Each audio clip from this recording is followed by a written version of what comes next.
Hello, welcome to the Wildcat Insider, your source for stories from grades 7, 8, and 9. I'm your host, Max Alugas, alongside Nate Meter. On October 2nd, 8th grade web leaders hosted 7th graders for annual web lunch. Madeline Yazvek, Hadley Hogue, and Avery Pellis captured some highlights.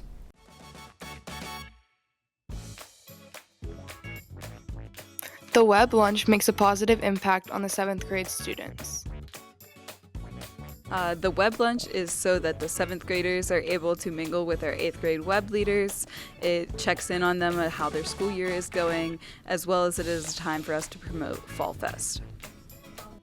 The web leaders decide to be web leaders for many different reasons. I decided to be a web leader because of the other people who helped me last year. I decided to be a web leader because last year I wasn't in the district and I came in and my web leaders helped me a lot. The web leaders make a great impact on the 7th grade students. She made it so I wasn't afraid to ask her any questions. They help me get around the school. Know and find things about the school.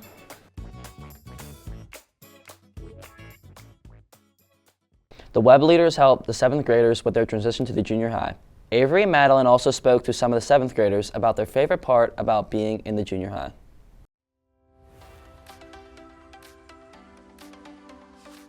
Meeting new people and all the freedom we have. The football team. Just sports in general. Seeing my friends from other schools. Lunch. Gym class. Mr. Pilka's class. Student store. Wildcat times. With the new school year comes the opportunity to take new classes, meet new teachers, and make new friends. Bri Kessler and Kai Maxwell asked students about their favorite class so far this year. My favorite class is science. My favorite class is flight and space. My favorite class is math. And my favorite class is raising the bar. And my favorite class is health. My favorite class is civics. And my favorite class is civics. My favorite class is history. My favorite class is biology. My favorite class is biology. Favorite class is phys ed. Students are able to schedule electives so they have a chance to explore new concepts and ideas.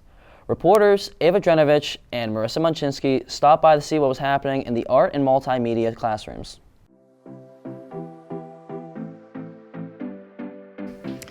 My favorite art project, well, that's a really difficult question because I like all the art projects that we do, and especially the ones that we're currently working on, but I do really enjoy the graffiti fence one.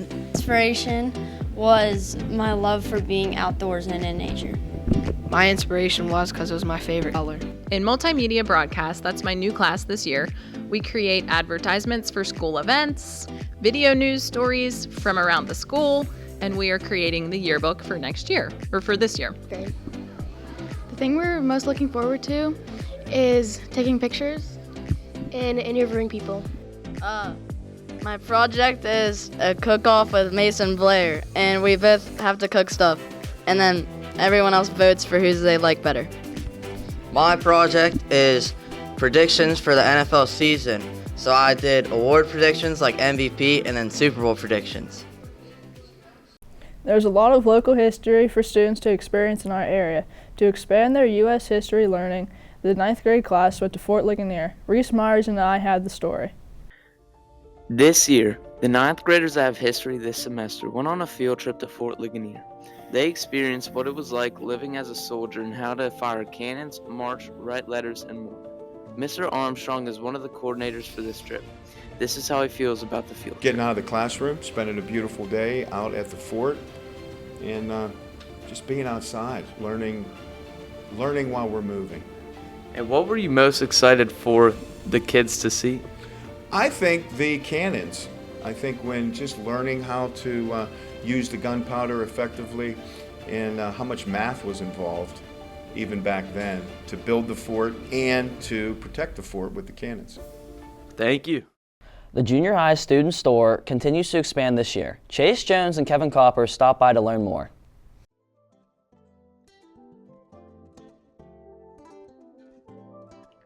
Since the student store is such a great addition to the junior high, we wondered how it got started, so we asked Mrs. Mallory. The student store was created because of the suggestion of lots of student council members wanting to create a smaller scale version of what they have at the high school. With plenty of product options, there are some favorites.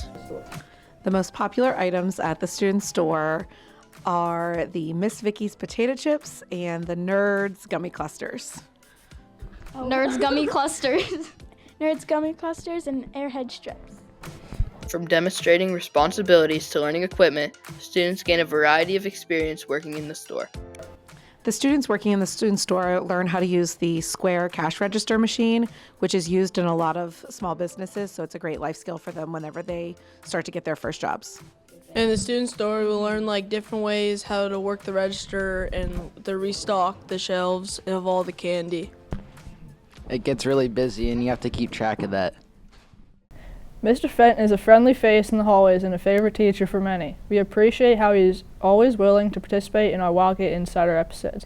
Max DeLucas and Austin Slazak had a chance to sit down and talk to him in today's teacher feature. Hi, I'm Max Lewis with Wildcat Insider, and today I'm here with Mr. Fenton. Good afternoon. Mr. Fenton, we have a few questions for you today. So, how many years have you been teaching? This is my 22nd year of teaching. What is your favorite part about teaching? Just with the kids, interacting with the kids and seeing their growth from September until June. What made you start teaching? Well, I used to work in private industry, and then one day they came in and told our whole department that they were eliminating our whole department. So I had a career change. I went to St. Vincent, got my teaching certificate, and I landed here at Latrobe, and I'm sure glad I did. When you do plan to retire, what are your plans after retirement? Fishing, and more fishing. What's your favorite Latrobe memory? Favorite Latrobe memory is watching my kids play sports throughout their career here at Gray Latrobe, and when I was coach and my daughter played, we won the section title in basketball. Thank you very much.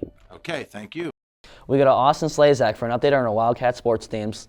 Thanks, Max. Youth Night was held at the home football game on September 27th.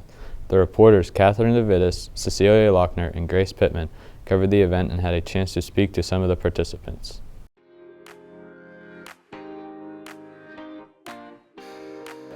Band night was a great opportunity for all band students that were thinking of or planning on joining the marching band. You got to meet all of the whole marching band. I think it was just a great experience to have and to meet all the marching band. It was fun to scream and yell in the stands. They're just really fun. I think band night was a great experience because I got to bond with a lot of the other marching band members, and they were really kind and they made sure that I felt welcome with the other flutes, and I had a great time overall because everyone was so nice. So my favorite part of this year's junior high band night was the 6th, 7th, 8th graders that came out to join the marching band and our elementary color guard that joined us as well.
The fall sports season is underway. Maddox Scaffardi and Pietro Bonanni share updates on the boys soccer and cross-country teams.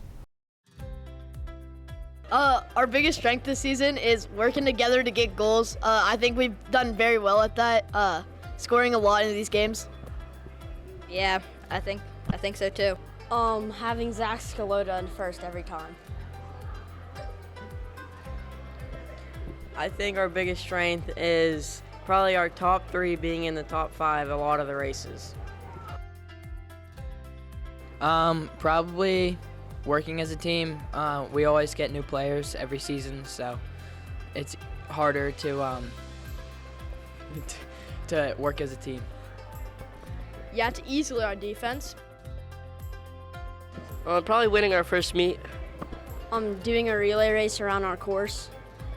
My favorite memory of the season was definitely our first meet. My favorite memory of the season was scoring the last-second game tire against Armstrong so we wouldn't get a loss. My favorite memory of the season is having the assist to his last-second goal against Armstrong. We go to Emma Legas and Hadley Hogue for an update on the girls soccer and girls basketball teams.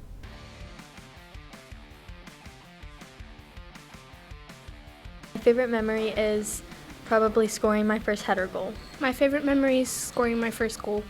My favorite memory is when we were walking down the rotary for one of our games and Caroline Bush fell down the hill. My favorite memory is me playing in goal.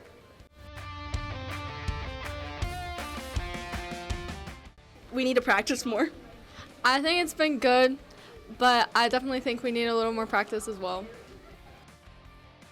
I think I can contribute to the team by being a good forward and rebounding. I can contribute to the team by finding the open people and helping bring the ball down. Finally, sports reporters Vinny Calabrese and Robert Repos had an update on the football and swimming teams. My favorite moment of this year would have to be starting the junior high swim season. My favorite part of this year was when we first went to our first swim meet and started learning how it worked. My favorite part was when I got better time in my 50 freestyle.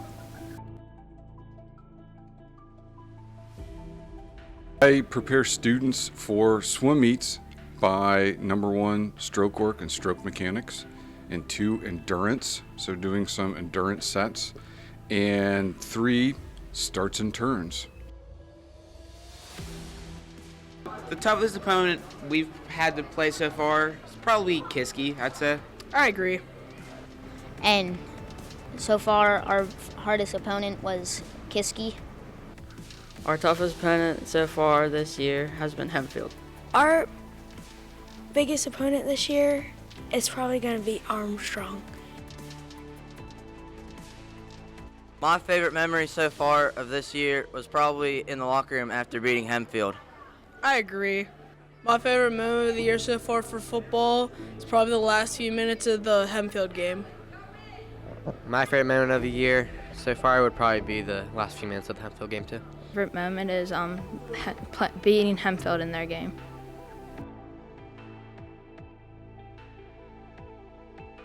Something I can improve on next season is getting stronger and learning how to tackle better.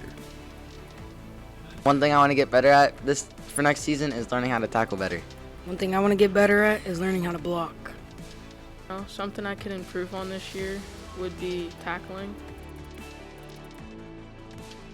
So we're improving every way we can. You know, we work hard in practice. We have a lot of kids who played last year in both exhibition games and in junior high football games, and so you know we've continued that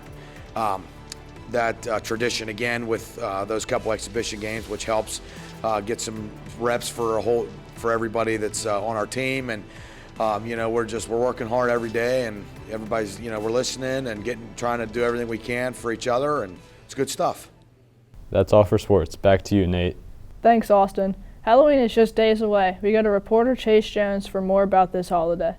Thanks, Nate. If you're looking for ways to get into the Halloween spirit, Kier Jasper and Jaden Dillard share some details about local Halloween activities. Trick-or-treating in downtown Latrobe will take place on October 26th from 4 to 6 p.m. The Downtown Latrobe Annual Halloween Parade is on Saturday, October 26th, starting at 2 p.m. The Latrobe Halloween Art Show Party is on Saturday, October 26th at 6 p.m. The Westmoreland County Lonesome Valley Farms Valley of Terror is at Westmoreland Fairgrounds, open this Friday, Saturday, and Sunday, 7 p.m. to 9 p.m. Alexis White and Alexa Henschel took to the halls for today's Halloween Cat Chat, where we talked about this year's Halloween costumes.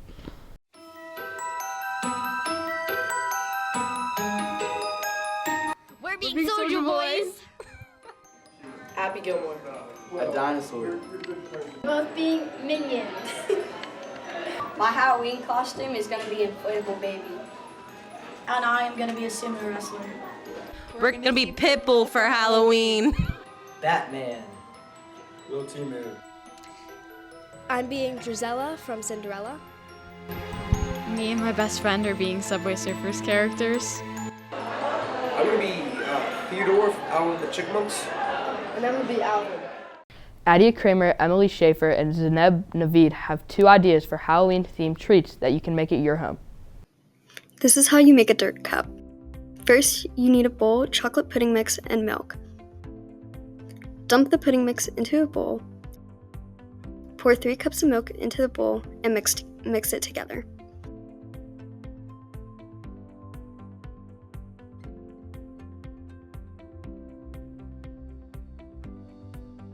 Then put the mixture into a bigger bowl and add 8 ounces of Cool Whip to the bowl.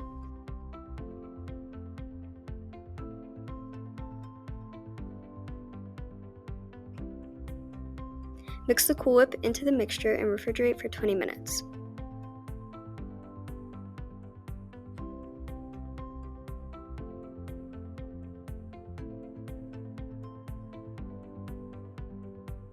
Put 24 Oreos into a Ziploc bag.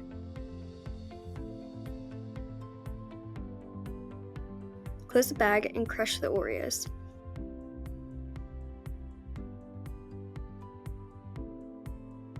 Take the pudding mix and put 1/3 of it into a cup.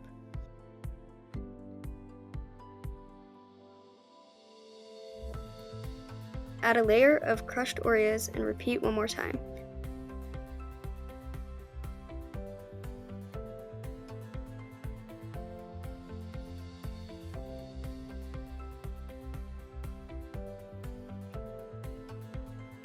Decorate the dirt cup however you like and enjoy. Another Halloween treat you can make are ghost strawberries. Measure a cup of white chocolate and pour it into a bowl.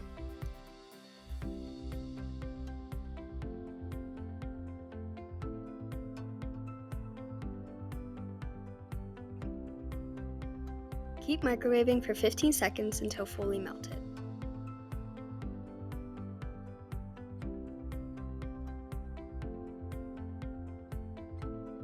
This is what your chocolate chips should look like.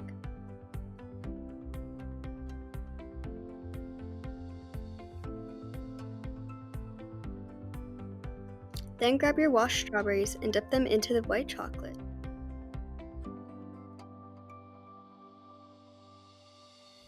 Place them on a plate and keep doing that until your plate's full.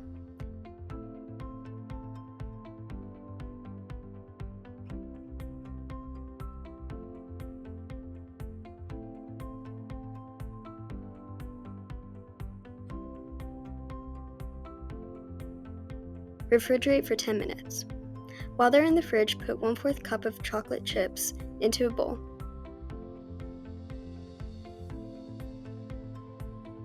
Microwave it the same way as the white chocolate chips.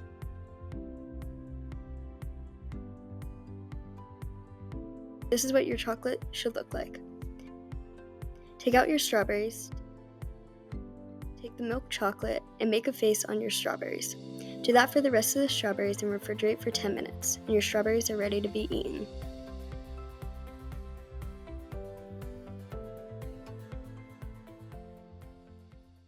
For today's Take It or Leave It segment, Adia, Emily, and Zeneb asked students and teachers how they felt about warheads.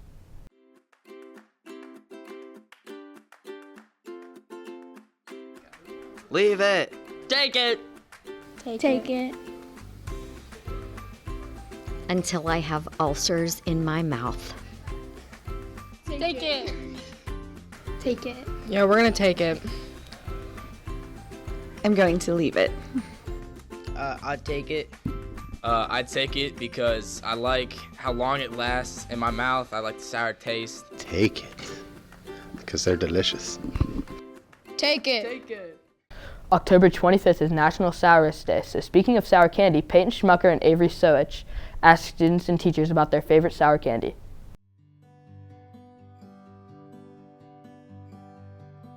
Favorite sour candy are the Sour Patch Kid watermelons.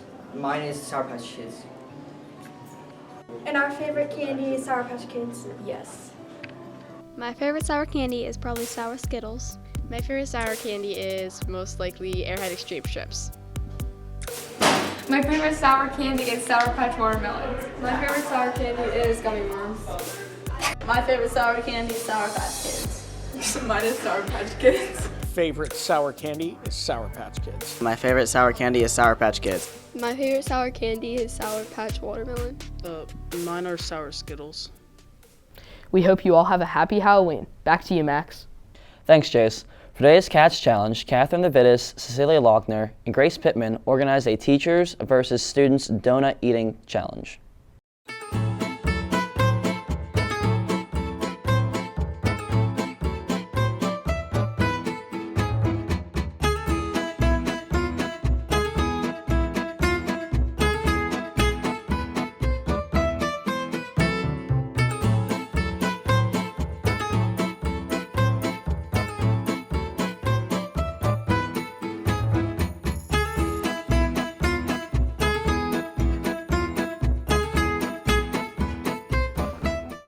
I'm really sad about losing. I think Miss Kelp really could have gave it a better effort.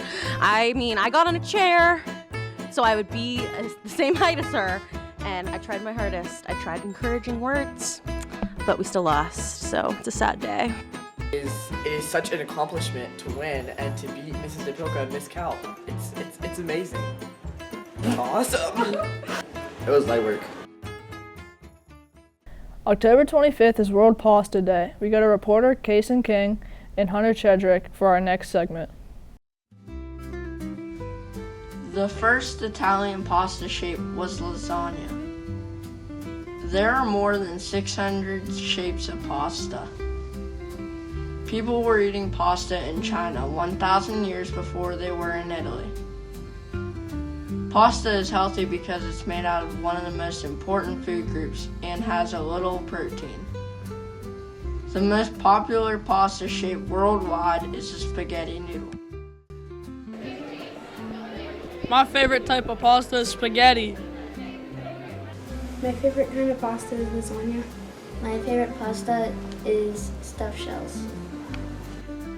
And my favorite pasta is lasagna. My favorite pasta is pumpkin ravioli.